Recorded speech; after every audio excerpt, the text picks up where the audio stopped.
nous avons organisé un grand événement national sur tous les États-Unis pour commémorer les 50 ans du traité de l'Élysée. Ce sont des étudiants d'universités aussi prestigieuses que Yale, Harvard, l'université de Pittsburgh, George Washington University, et ils se sont plongés avec passion dans l'histoire de l'amitié franco-allemande. Et maintenant, à Berlin, à Paris et à Bruxelles, ils vont toucher la réalité de cette amitié franco-allemande du doigt, à tous les niveaux institutionnels possibles.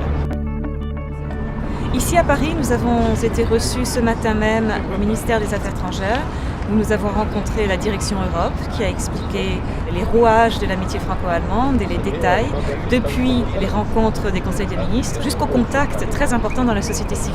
Beaucoup ont posé des questions tournant autour de la sécurité dans le monde, des interventions nécessaires dans certains pays. Sort of shared historical narrative and cultural sharing would be able to reduce enmity between in places where there's conflict over territory, such as in the Middle East and within Kosovo and Serbia.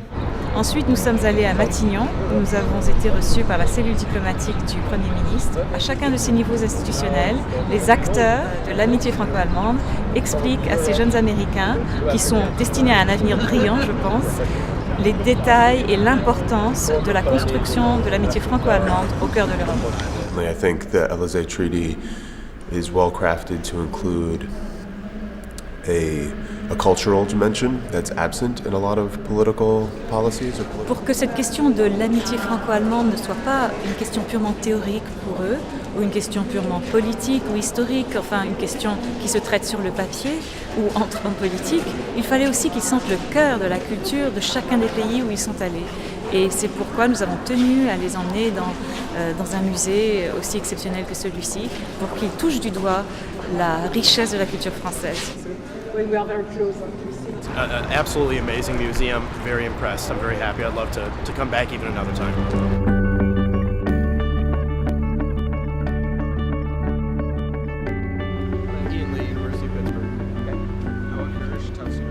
Ils sont extrêmement heureux, ils sont sous le choc en fait de l'immense privilège qui leur est donné. It's really impressive.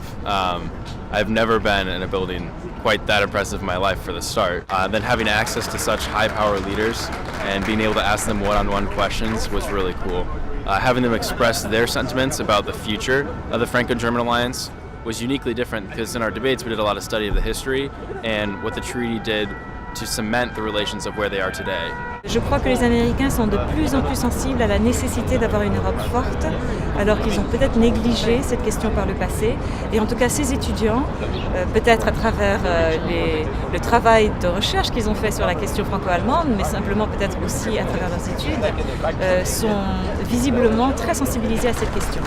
Et donc, c'est très souvent revenu dans leurs échanges avec leurs interlocuteurs, et je crois que ça reflète un état d'esprit croissant aux États-Unis, à savoir qu'il faut une Europe forte et que donc l'Allemagne et la France, c'est bien mieux si elles s'entendent.